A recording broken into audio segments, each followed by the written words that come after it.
secret agent man, secret agent man. They've given you a number and taken away your name. Well, howdy. I bet you think that this is some crazy internet review, but let me tell you something, kids. This is a war we're fighting. And the weapons? Impossibly bad movies. Hold on to your butts. We're talking about Nick Fury.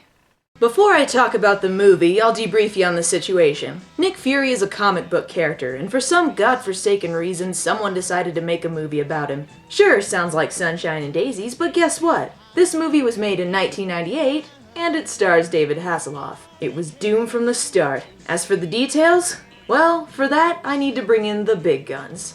Agent Linkara, report. Yes, ma'am. I need info on Nick Fury. You got my back? Sure, but why do you have an eye patch? What eye patch?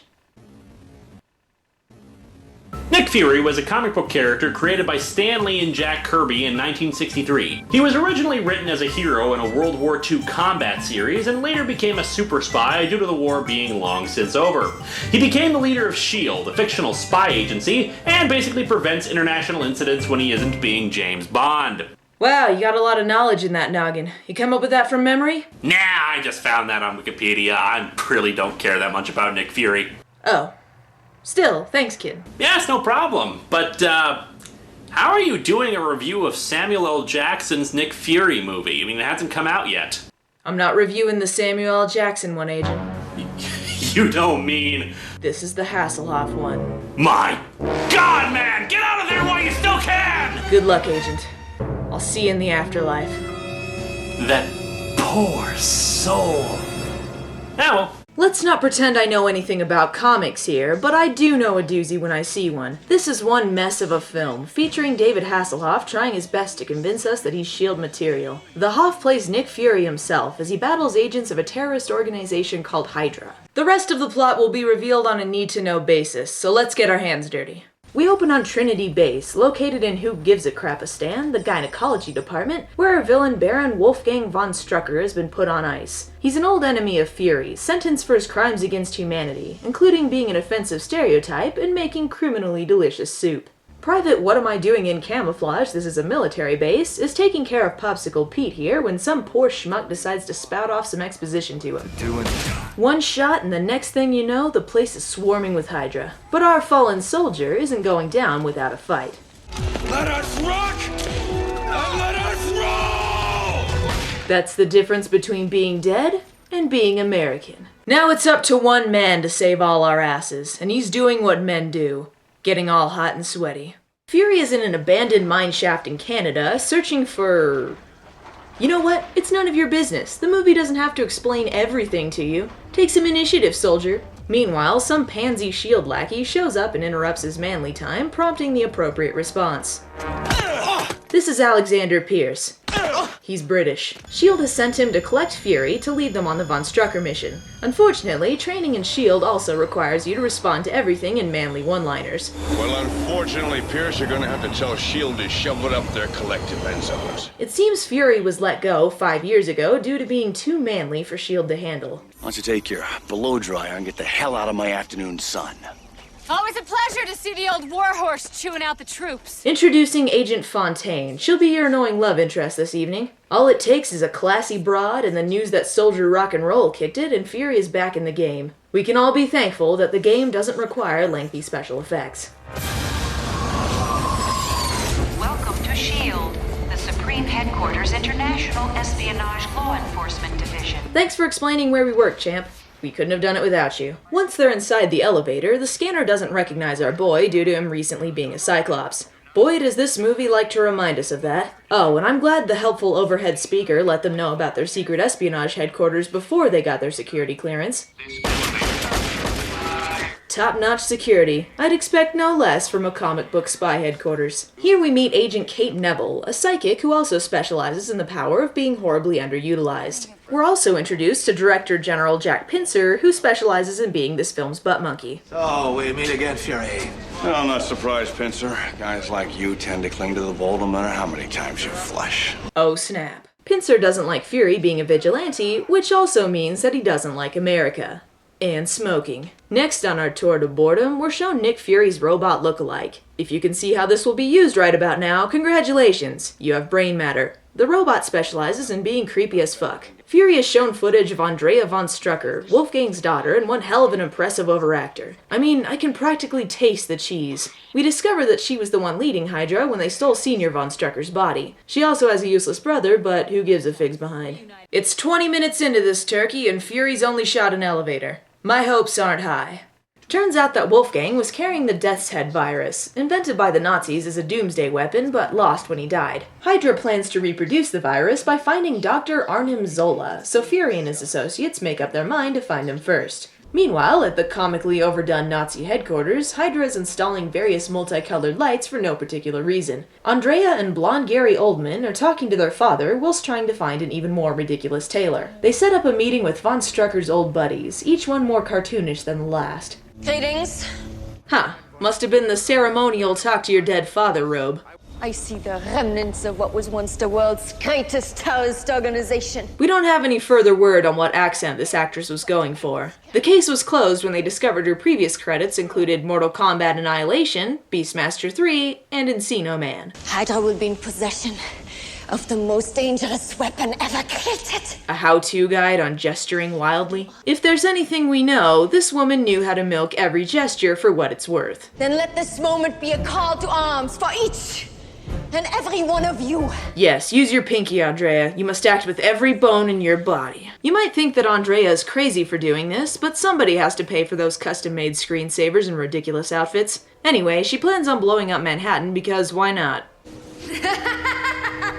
I've never seen someone so happy to go to commercial break. Fury's on his way to find that doctor, and I can think of no safer place from the Nazis than the capital of Germany. Fury and annoying Fontaine are in Berlin, waiting for some Interpol broad who wants to be there when Psychic Chick reads the doctor's mind. I guess this means they should take a trip down memory lane because sure, the audience cares about their personal life. We had some good times here. We? You mean you had some good times here? You and Clay? Whoa! I felt like a complete outsider until... Good job, Fury. He and Deadweight find the Interpol chick as she takes out one of von Strucker's Paul Schaefer clones. Inspector Gail Runseter, Berlin Interpol. Beauty is truth, and truth is beauty. That's all ye on this earth know, and all ye need to know. Is that part of the recognition code? No, I just felt like saying it. The three of them run away from the first action scene in half an hour to go to their safe house and meet the doctor, where I'm sure nothing will go wrong. There's some joke in here about this being a trap or something. Reproduction of the virus would take me mere hours. Yeah, he seems like a friendly, non-Nazi kind of guy. He refuses to tell them about his involvement with Hydra, which leads to Psychic Chick reading his mind. Huh, he seemed like such a nice guy. The Interpol contact gets Fury alone, telling him that there's a Hydra member inside the safe house. I'm not sure who it could be. Maybe the one chick they don't know? You said the safe house is compromised. Who's the spy? Me. You've been kissed with the kiss of death. She poisons Fury and takes off her face to reveal an almost identical face underneath. My god, you mean the blonde woman with the German accent is actually the blonde woman with the German accent? The doctor is taken, and they take a look at Fury down at headquarters. The tinfoil pants are mandatory. They come to the conclusion that he's royally screwed up the behind. There's nothing you can do. There's one possibility, but it's such a long shot. Well, goodness gracious, Doc, it's like there's plot convenience around every corner. Gather round, kiddies, I'll sum things up. They come to the conclusion that if Andrea passed the poison through a kiss, then she must have built an immunity to it. If they can get a sample of her blood, they should be able to whip up a cure. I'll get that vampire's blood if I have to suck it from her neck. Meanwhile, Director General Pincer is back on base. Butt monkey, ahoy! You managed to screw things up again? I'm addressing Shield Director Jack Pincer. Yes, the Nazis made a perfect replica of the Director General with the sole purpose of contacting the Director General. Words fail me at this moment. Maybe I'm just missing the point though. It seems perfectly logical to make a hologram of your giant floating head. The rotation is what gives the message gravitas. Damn, she doesn't even know where to look. Okay, so the gist of the message is that she's going to release the Death's Head virus in Manhattan if they don't give her $1 billion. Insert Dr. Evil clip here. Still cares about you, sir. You don't have to be an ESP agent to see that. No, but apparently the audience needs it so we can be informed of this half-baked romantic subplot. Good job, Agent. The viewers now hate you. Alright, so Fury and his team of characters who have had more than one line plan to take off when General Buzzkill vetoes the plan. Seeing as how he needs a team of people to wipe his own derriere, Fury takes his words into careful consideration. You turn that ship around right now or you'll be Talking to a dead man, Pincer. Got you on a rebound. Don't you dare cut me off, you comic book cowboy! Self-referential humor has never been so shoehorned in and out of place. This is a marvel indeed. Get it? Marvel? I can do this all day, movie. Meanwhile, Agent Love Interest and the Red Shirts move in to find the virus in Manhattan, all the while running like complete sissies. Sure, keep the gun posed like that, that'll help you out. Wait. I will say this, she's got leadership skills. It's a decoy. The real virus truck's still out there somewhere. In case you missed it, Virus Truck is code for... Virus Truck. Really? No code name to make it sound a little less silly? Back with Fury and friends, the Hoff finds himself being tailed by 2 missiles. The 3 of them bail out and hope for the best. Oh, if only, movie. If only. No, the blockheads still make it.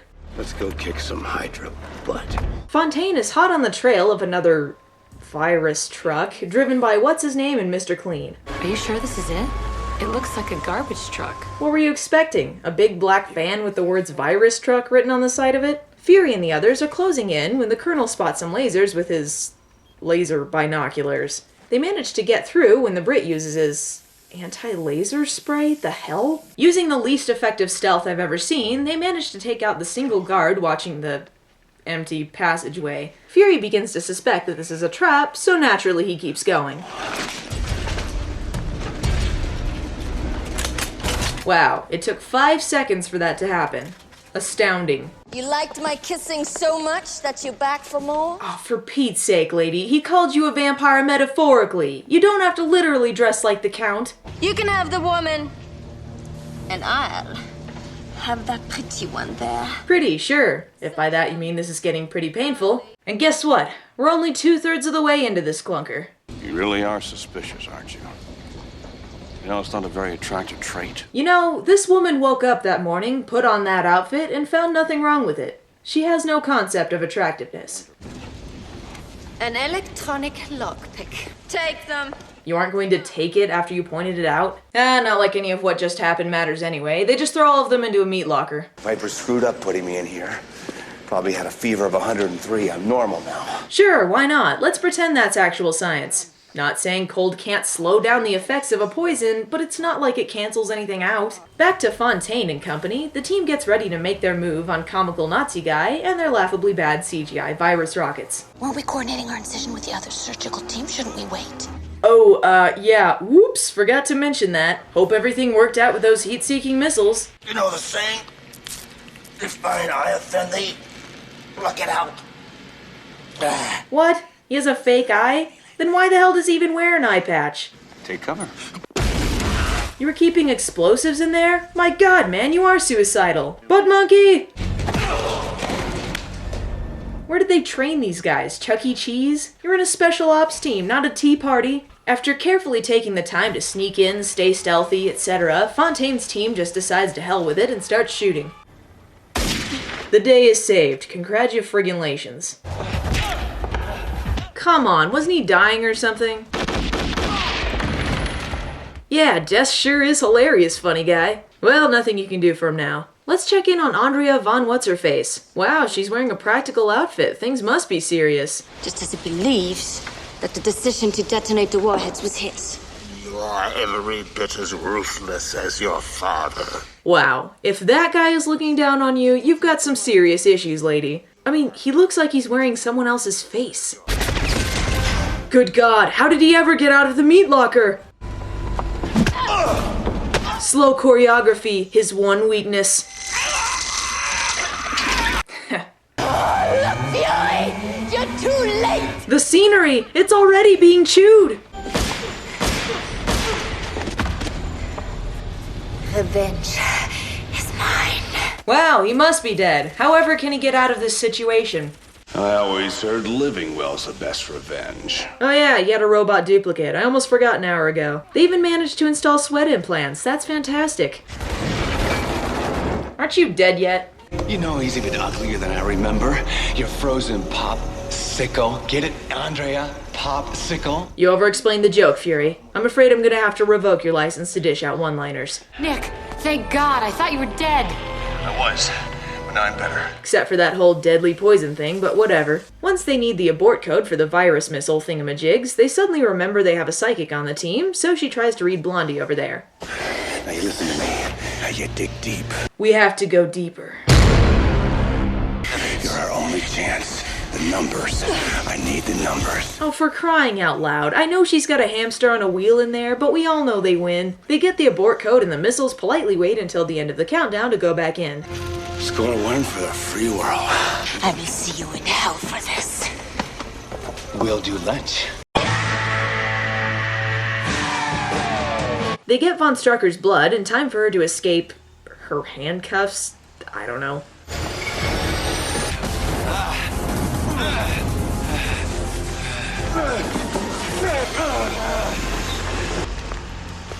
She's halfway to China by now. In 2 seconds? Wow, that was a tough call to make. In the obligatory made-for-TV wrap-up, we cut back to base, and Fury shows General Butt Monkey that all you need to run Special Ops is a gut feeling and some elbow grease.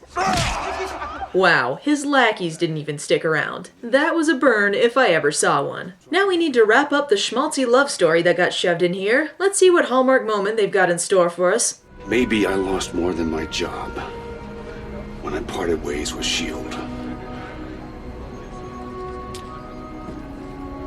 And maybe it took a dose of dying for me to realize it. A dose of dying? What are you, a comic book character? Oh. Yeah. Got you something. Cuban, my favorite. Well, you're not gonna smoke it? Yeah, I've been thinking about quitting lately. Oh, well, fuck you too then. Big words for a one-eyed man. Oh, man, that was painful. That was physically painful. Together, Fury and Fontaine take a look out into the stock footage and we fade to the end of the movie. Our work has just begun. Oh, for crap's sake, we don't care! So much for the Nick Fury movie. Here's my final verdict. This was a made-for-TV comic book movie, and it shows. Aside from a few funny one-liners and some painful acting, there's really not a lot to enjoy. It's not like Nick Fury did that much anyway, and the side characters aren't given enough screen time for us to care. If I could give it a plus, I will say that David Hasselhoff is still charming, and if you'd like your cheese, this is top of the line. If you can find the DVD for sale, check it out. I mean, hey, could be worse. Could be the Black Ninja. You killed everybody in the house. Capiche?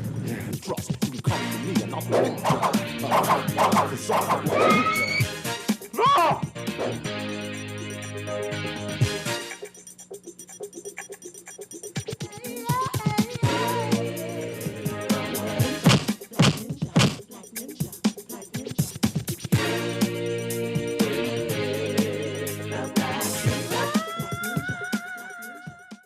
Secret agent man, secret agent man. They've given you a number and taken away your name. Big words for a one-eyed man. For the truly critical.